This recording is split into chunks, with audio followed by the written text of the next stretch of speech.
اور یاد رکھیے گا اللہ کریم نے فرمایا کہ یہ میری دلیل بن کے تشریف لائے ہیں، یہ میری دلیل بن کے تشریف لائے ہیں۔ تو جیسے اللہ ہر مسلمان کو بھی نوازتا ہے اور ہر غیر مسلم کو بھی نوازتا ہے، ویسے ہی حضور کیونکہ اللہ کی دلیل ہے،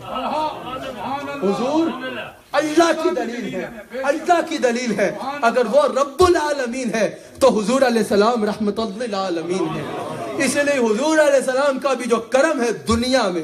حضور علیہ السلام کا جو کرم ہے دنیا میں، وہ صرف مومنین کے لیے نہیں ہے، وہ صرف مسلمین کے لیے نہیں ہے، وہ عالمین کے لیے ہے، وہ ہر شخص کے لیے ہے، چاہے مسلمان ہو، چاہے کافر ہو، چاہے کرسچن ہو، چاہے یہودی ہو، چاہے عیسائی ہو، جس مذہب سے بھی تعلق رکھتا ہو، دنیا میں میرے آقا علیہ السلام ہر ایک کے لیے رحمت ہے۔ دنیا میں میرے آقا علیہ السلام نے ہر ایک کو نوازا۔ اگر کفار مکہ کی طرف سے اسلام قبول کرنے سے پہلے میرے آقا علیہ السلام کے سب سے بڑے دشمنوں میں سے ایک دشمن اسلام قبول کرنے سے پہلے ابو سفیان حضور کی بارگاہ میں آتے ہیں اور کہتے ہیں، اس وقت وہ کافر ہیں اور حضور علیہ السلام کے دشمنوں میں سب سے بڑے دشمنوں میں ہیں، اور حضور علیہ السلام کو کہتے ہیں کہ مکہ میں قید سالی ہو گئی ہے، بارش نہیں ہو رہی۔ حضور علیہ السلام نے یہ نہیں فرمایا میرے سے دشمنی کی تھی نا، بھگتو جا کے وہاں پر۔ حضور علیہ السلام کی آنکھ مبارک سے آنسو نکل آئے، ہاتھوں کو اٹھایا، کہا یا اللہ جیسے تو نے مجھے میرے غلاموں کے لیے رحمت بنایا ہے، ویسے ہی دنیا میں ہر ایک کے لیے رحمت بنایا ہے، کرم فرما دے، مکہ میں بحران رحمت عطا فرما، اور مکہ میں رحمت برستی ہے۔ یاد رکھنا میرا یہ اہم ترین پیغام ہے، یاد رکھنا حضور علیہ السلام نے جہاں اپنا پر رحمت فرمائی دنیا میں، ویسے ہی غیر مسلموں پر بھی رحمت فرمائی دنیا میں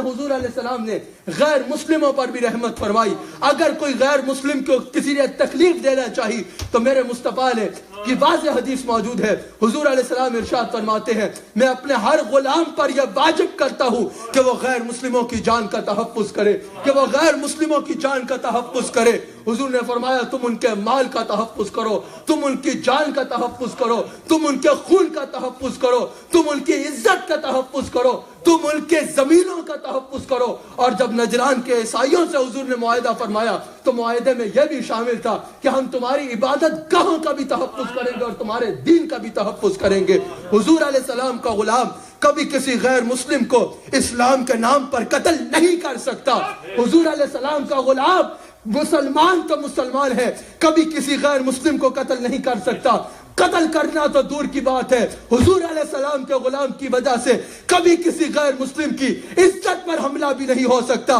یاد رکھنا مسلمان تو مسلمان ہے، کوئی اگر کسی غیر مسلم کو بھی تکلیف پہنچاتا ہے تو اس کا اسلام کی تعلیمات سے کوئی تعلق نہیں ہے اور اس کا حضور علیہ السلام سے کوئی تعلق نہیں ہے۔ حضور علیہ السلام کے غلاموں